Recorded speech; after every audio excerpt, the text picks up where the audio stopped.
Excellency राष्ट्रपति स्वामी आसन जी, दोनों देशों के डेलीगेट्स, मीडिया के साथियों, नमस्कार। सबसे पहले मैं राष्ट्रपति और उनके डेलीगेशन का भारत में स्वागत करता हूं। तंजानिया के राष्ट्रपति के रूप में ये उनकी भारत की पहली यात्रा है, किंतु वे भारत और भारत के लोगों से लंबे अरसे से जुड़ी हुई हैं।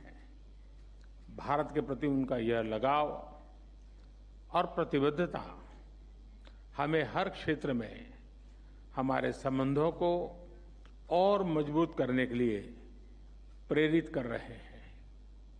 अफ्रीकन यूनियन के G20 में स्थायी सदस्य के रूप में जुड़ने के बाद पहली बार हमें किसी भी अफ्रीकन हेड ऑफ स्टेट का भारत में स्वागत करने का अवसर मिला है।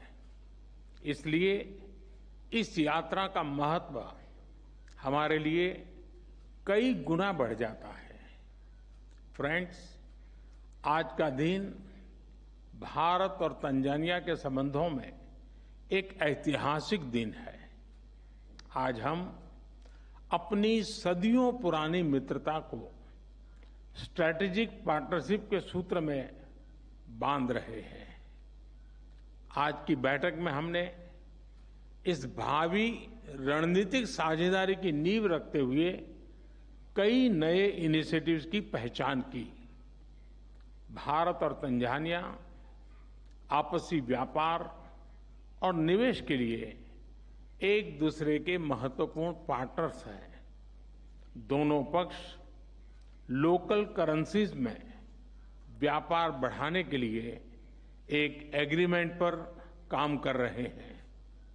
हमारे आर्थिक सहयोग के पूरे पोटेंशियल को रियलाइज करने के लिए हम नए अवसरों की तलाश जारी रखेंगे। तंजानिया अफ्रीका में भारत का सबसे बड़ा और करीबी डेवलपमेंट पार्टनर है। भारत ने ICT centres, vocational training, defence training, ITEC तथा ICCR स्कॉलरशिप के माध्यम से तंजानिया की स्किल डेवलपमेंट और कैपेसिटी बिल्डिंग में महत्वपूर्ण योगदान दिया है। वाटर सप्लाई, कृषि, स्वास्थ्य, शिक्षा जैसे महत्वपूर्ण क्षेत्रों में मिलकर काम करते हुए हमने तंजानिया के लोगों के जीवन में सकारात्मक बदलाव लाने का प्रयास किया है। इसी प्रतिबद्धता से हम आगे भी अपने प्रयत्न जारी रखेंगे। IIT मद्रास द्वारा जांजिबार में कैंपस खोलने का निर्णय हमारे संबंधों में एक महत्वपूर्ण माइलस्टोन है। यह केवल तंजानिया के लिए ही नहीं, बल्कि क्षेत्रीय देशों के छात्र छात्राओं के लिए भी हाई क्वालिटी एजुकेशन का हब बनेगा। दोनों देशों की विकास यात्रा का एक बड़ा आधार टेक्नोलॉजी है। आज डिजिटल पब्लिक गुड्स शेयरिंग पर हुए समझौते से हमारी साझेदारी को बल मिलेगा।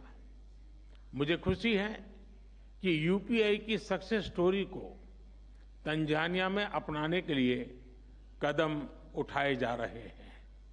फ्रेंड्स, रक्षा के क्षेत्र में हमने 5-year रोडमैप पर सहमति बनाई है।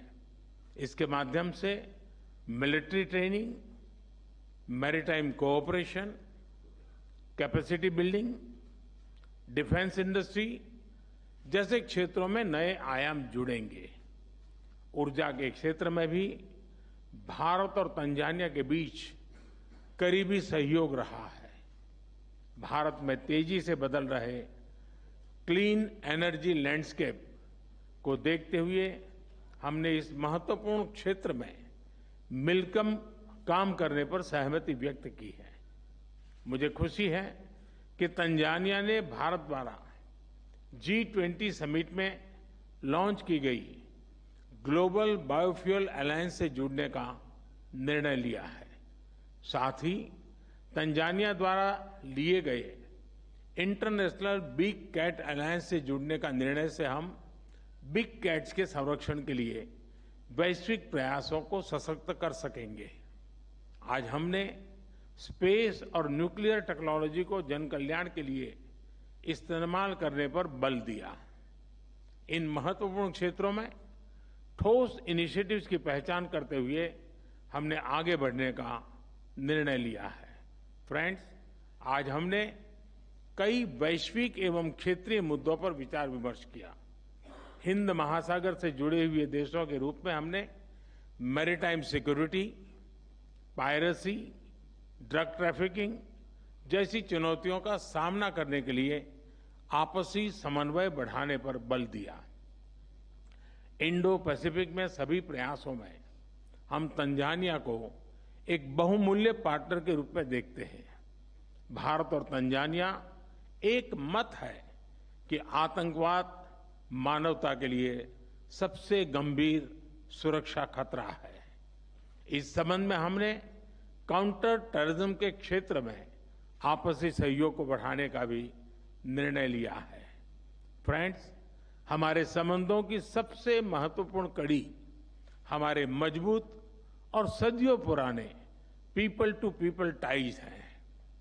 गुजरात के मांडवी पोर्ट और जंजीबार के बीच 2000 साल पहले व्यापार किया जाता था। भारत की सीधी ट्राइब का ओरिजिन ईस्ट अफ्रीका के जांज कोस्ट पर हुआ। आज भी बड़ी मात्रा में भारत के लोग तंजानिया को अपना दूसरा घर मानते हैं। उनकी देखरेख के लिए तंजानिया से मिल रहे समर्थन के लिए मैं राष्ट्रपति हसन को हृदय से आभार व्यक्त करता हूं। योग के साथ साथ कबड्डी और क्रिकेट की पॉपुलैरिटी भी तंजानिया में बढ़ रही है। हम दोनों देशों के लोगों के बीच आपसी नजदीकियां बढ़ाने के प्रयास जारी रखेंगे। एक्सेलेंसी, एक बार फिर आपका और आपके डेलीगेशन का भारत में स्वागत है। बहुत बहुत धन्यवाद।